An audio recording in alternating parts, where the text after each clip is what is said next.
Good morning. Just taken a 2-hour 10-minute drive into rural Thailand to come and play Katathong. The mountains we've driven through to get here and the plantations, banana, rubber, palm oil, pineapple, aloe vera, everything. An amazing drive this morning. Just looking out the locker window.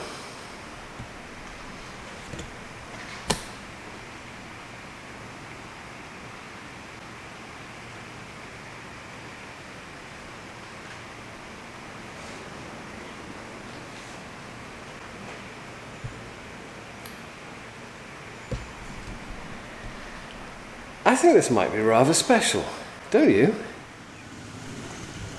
So, just over 6,500 today. I'm playing the whites simply because of the yellows aren't that dramatic. You'll see what I mean later on.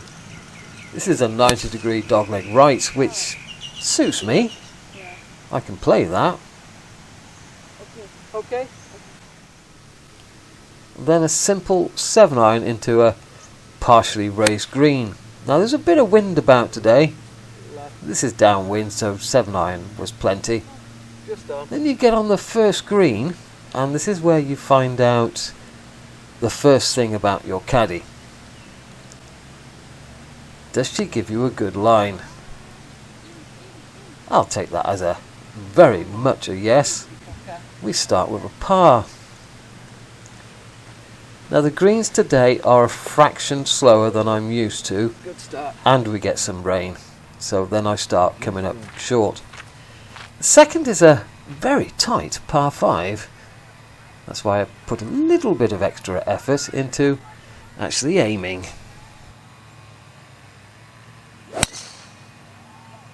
Tong. Okay. I enjoyed that. Well, I've decided to leave myself a full second shot into this green, and for the very simple reason that your third shot is over water. Okay. It's just in front of the green there. So I feel better hitting a full wedge than some sort of half shot, especially where water is concerned. It's not particularly wide, but it's still wet if you go in it. A lip out and a knock in for a par. First par 3, 165. I'm taking a 6-iron, which I think might just be half a club, not enough, Go. and it certainly proves that way. Now, one thing I do in Thailand, probably more than I do at home, is chip when I'm off the green. You know, when I'm this far off the green at home, I'd probably putt.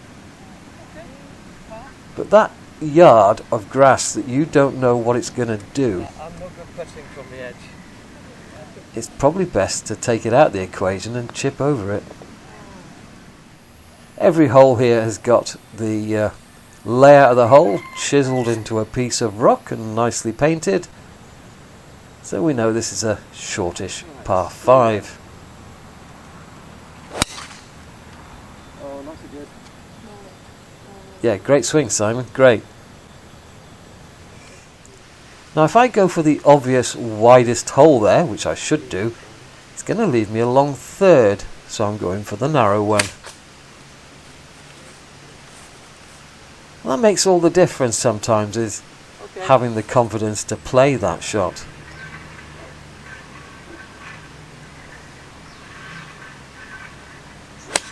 Slightly raised green. Don't ask me what I did there. Don't know.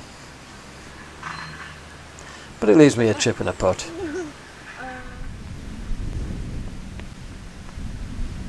First impressions of the golf course. Lots of trees. A bit narrow in places. The greens aren't overly dramatic. There's no huge slopes here. But there's enough to keep you honest. Enough to make you work hard. Now I think this should be a 3-wood for me, but I'm taking driver.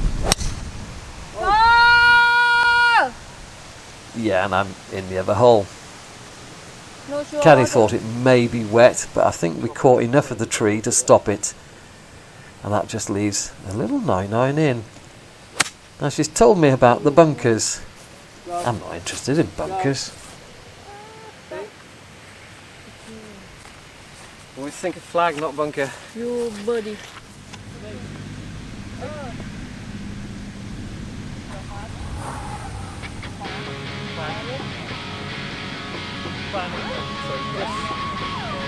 is right there. Okay.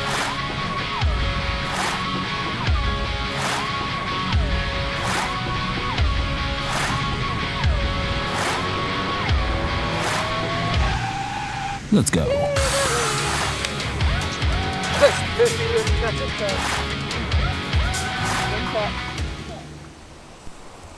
Being up in the mountains, there's a lot of water running through this golf course. And you've heard of island greens. Well, this is an island tee box. The backdrop here is amazing. I always like being able to see outside of the golf course. You know, some of the other courses I've visited, you can't see outside the golf course. All you've got is the golf course to look at. Here you can look at stuff that's a long way from the golf course. Bit of a long wait, we've caught up a 4-ball. And after a long wait, we hit it about 4 inches fat. Now this is a balls up. You see, I think that is my flag over there. It's not. My flag's over there. So this really should have been a wedge over the tree rather than a 6-iron at what I think is the green in the distance.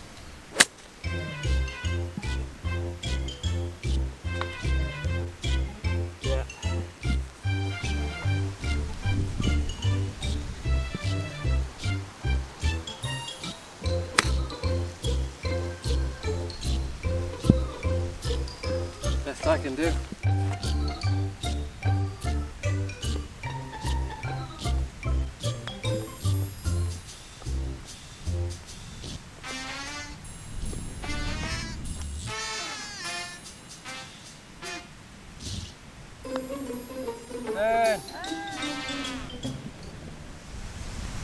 Well, a long wait can ruin your day.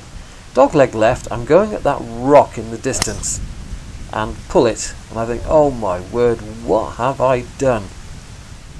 And it's always strange that you hit an awful shot and it's perfect.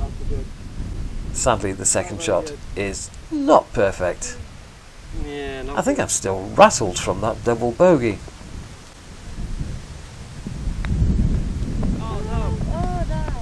And I've laced into that chip and run. I'm just on the fringe at the back of the green. It's funny, you get a birdie and then you throw 3 shots away in a very short space of time. Never mind. On to a perfect little par 3. Bit of water, bit of sand, just a pitching wedge. Typical sort of Thailand. Where's the wind? Didn't blow. But you know, it's an easy par. Nothing to worry about. Looking forward to getting to the drink stop. Very difficult par 4, back into the breeze, very narrow, slight dogleg right. 3-wood is order of the day. And that's a perfect one. But you can see how driver would have been too much. And I've got the wrong club here. I really ought to have a 5-iron. I'm not reading the wind very well at all.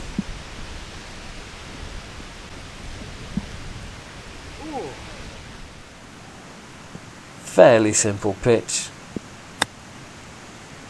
Pop it up in the air, land it on the green. It's going to stop because these greens are a little slower. And of course, the little bit of rain is slowing them down Nice par. a bit more. Now we stop and get some more drink. So this is the drink stop for the 1st and the 10th tee. See all the water coming down from off the mountains. And they make the most of it. There's the 10th tee just over there underneath the clubhouse. There's the 10th green. A bit of an island. That's going to be fun when we get there. Can't wait to get there. Looking out over the 18th green. These clubhouses always have lovely planting. Here we go. 175, 6 iron. Oh, finger.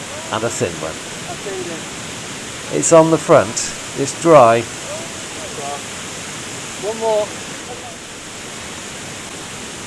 Chances are I'm never going to be here again. Let's have another go. Just for the hell of it. And over there is marked the Valley of Dreams. Play number 1, number 2. I'll play number 1, but I just wanted another go. It's quite a dramatic golf course, this.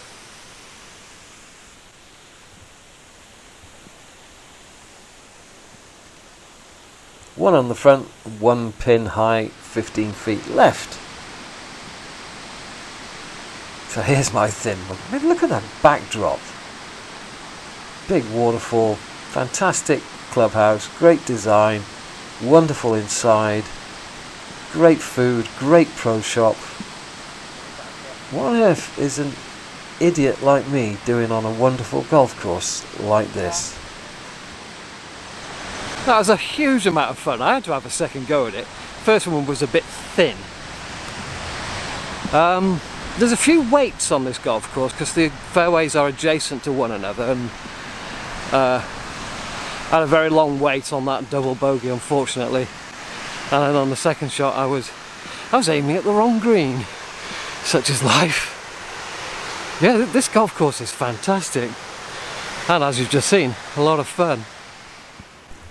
Well, talking of dramatic tee shots, here's another. From a very high tee down to a low fairway over a huge pond or lake, whatever you want to call it. Nice little fade into the fairway. Well, on the front nine we caught up a 4-ball. I'm going to guess they're staying in the hotel here and they've got nothing to do until dinner at 7:30 tonight, because that's the pace of play they're playing. Right, I'm just by the 250-yard marker here after 2 yards of roll. What would you do? 3-wood? 7 iron? What are you going to do? I'm going to have a go at it. I won't reach, but I'm still going to have a go at it. Of course, part of the reason for going for 3-wood is I've got this water hazard going diagonally across the fairway. Wouldn't know which iron to use to just lay up on the other side. So we're forced into using 3-wood. And then just a little sand wedge. And that's pretty awful. But the score's holding together at the moment, despite the weather. Now it may look cold and miserable, but it is still quite warm. And in fact, it's very nice for playing golf with my birthday number golf cart. Got the wrong club, I got driver. This should be a 3-wood. It's a little tight down there. Fucking hell.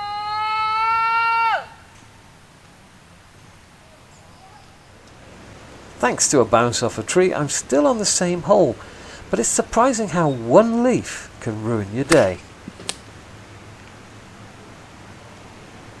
How does one leaf steal direction and distance? Well, it's out. I don't want it back, but it's not close. I'm not that great out of bunkers, usually because I avoid them. Bounced a little bit. And we get a bogey on a hole that really shouldn't have been a bogey if I'd taken 3-wood. An S-shaped par 5. and no fade. Just actually it was a little bit of a draw. Okay, behind the tree. In the fairway, but we got the tree in the way. This reminds me of a shot at Lillybrook on the par 5. Take the 3-wood, close the face, hit a low hook. But it doesn't go very far because it goes to ground quite quickly. But it does avoid the tree and it does get you in the fairway where you need to be. Oh, right under it. Simon.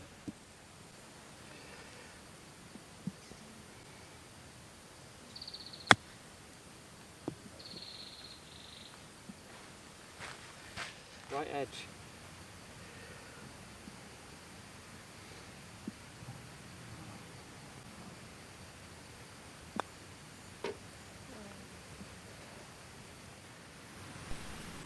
.14 and a sensible 3-wood. There's water down there and there's a tree in the middle of the fairway, so driver really isn't the club. Hit it well enough but didn't get it to turn enough. And the top of this tree kind of stops me going straight at the flag. So if you're kind of like stuck with only going at one part of the green, Oh, we missed the tree. go at one part of the green. You know, here in 2, no harm done. Play the shot you can play, not the shot you can't play.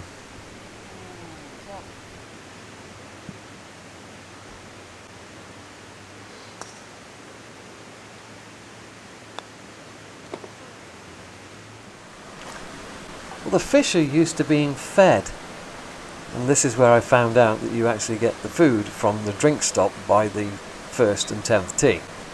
Otherwise I would have done. How about this for a fairway? Going with 3-wood straight at the bunker because that's all I can see. Sometimes you've got to do that. You've got to focus your mind on the bit that you can see. When you get out here you realise that it's plenty wide enough for driver, and the driver wouldn't have reached the bunker. But you live and learn. But sometimes, as I say, it's best to go for the bit that you can see rather than trusting on hitting your ball to a bit you can't see. I don't mind hitting 3-wood. That works for me. Oh! Damn it. Now the caddy brought me a driver to number 16. I decided I didn't want to go for the green. I mean, I can barely see the fairway. So this is a 3 hybrid, just short of that bunker in the middle of the fairway. And I've hit it beautifully.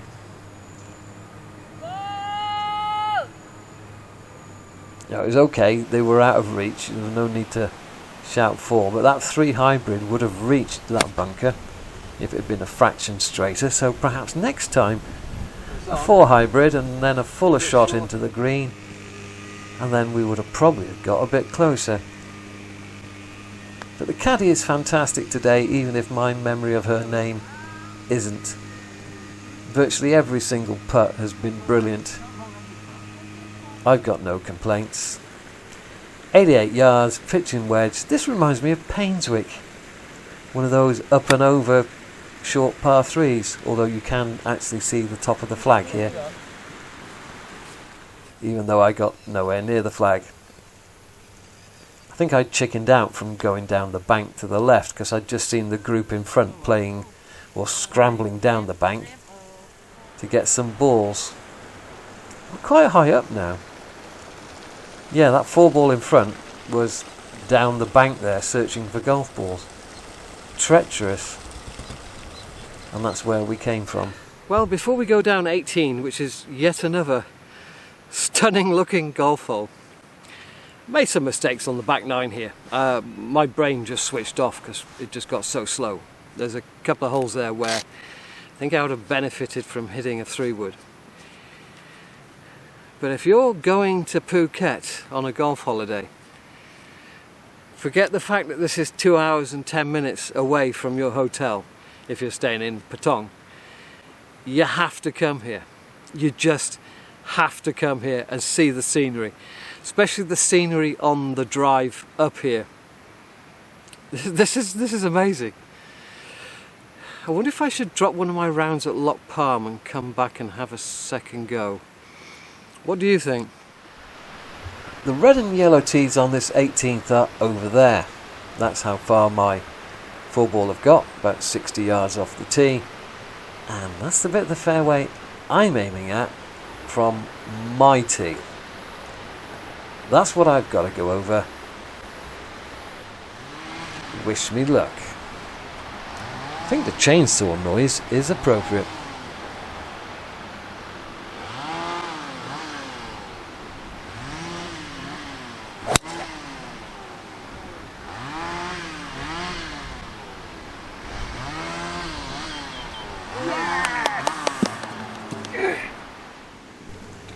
That's where I've just come from.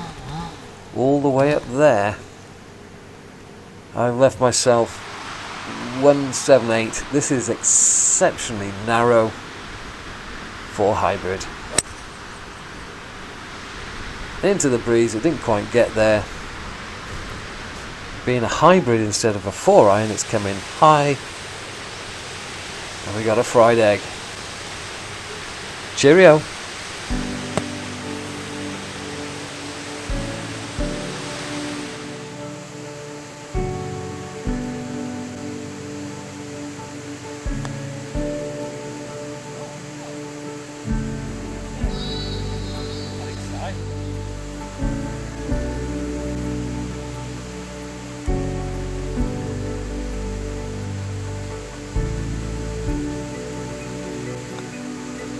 Tune in.